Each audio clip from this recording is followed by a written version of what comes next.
Mesdames et messieurs,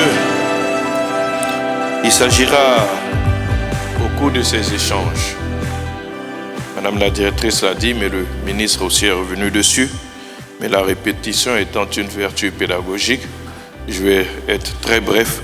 Oui, il s'agira de mieux vous informer sur les réalisations de l'État dans chaque région, dans chaque département, dans chaque sous-préfecture, dans chaque village et différents hameaux de notre pays et ici singulièrement du Béquet. Les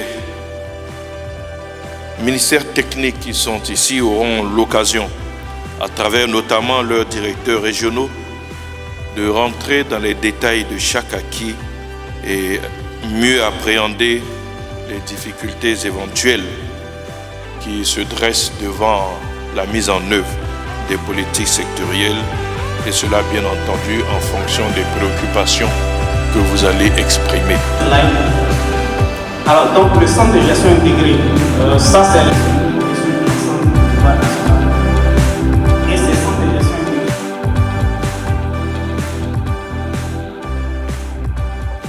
Monsieur Koulibaly Daouda, le président de la coordination des associations de personnes en situation de handicap à la ville de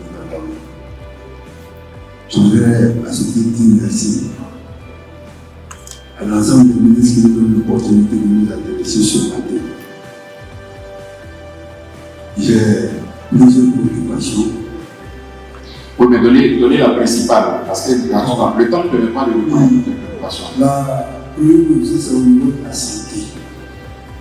Dans le programme RAM, c'est-à-dire qu'au niveau des milieux sociaux, on a permis aux personnes en situation de handicap qui avaient des difficultés de bénéficier des milieux sociaux qui leur donnent le programme RAM, avec l'assurance maladie universelle. Mais ils savaient que ce programme RAM ne passe pas. Quand ils vont, ça ne passe pas. Ça c'est vrai. D'abord, qu'est-ce qu'il faut pour qu'on puisse améliorer? Ma deuxième préoccupation, c'est au niveau de la CMU. Qu'est-ce qu'il fait par l'État pour prendre en compte la cible de l'ensemble des personnes en situation de handicap? Il faut savoir que cette activité est gérée par deux ministères, le ministère de la Protection sociale et le ministère de la Santé et du Gène public et de la couverture maladie universelle. Donc pour les bénéficiaires, nous avons deux types de personnes. Nous avons les personnes qui sont assujetties au tiers payant, c'est-à-dire qui sont à jour dans la carte CMU, qui sont à jour de leur cotisation et qui bénéficient de 60% de réduction sur les prestations de santé. Et il y a la deuxième catégorie qui sont les personnes qu'on appelait des indigents. Et ces cartes-là sont produites par la Sénat, la protection sociale, qui leur confère,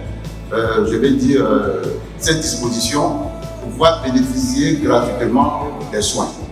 Donc, nous, au niveau du ministère de la Santé, nous assurons la prestation.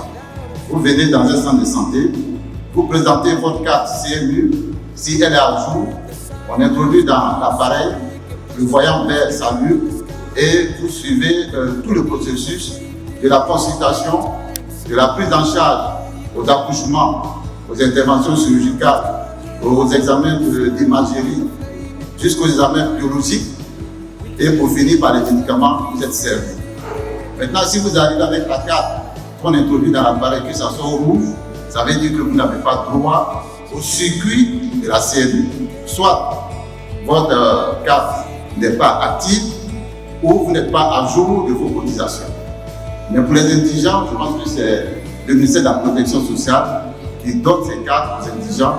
Et quand ils arrivent dans nos structures de santé, si le voyant est vert, les personnes sont automatiquement prises en charge. Donc ce n'est pas nous qui faisons la différence entre ceux qui doivent être pris en charge, mais c'est plutôt le dispositif qui est en place. Je vous remercie.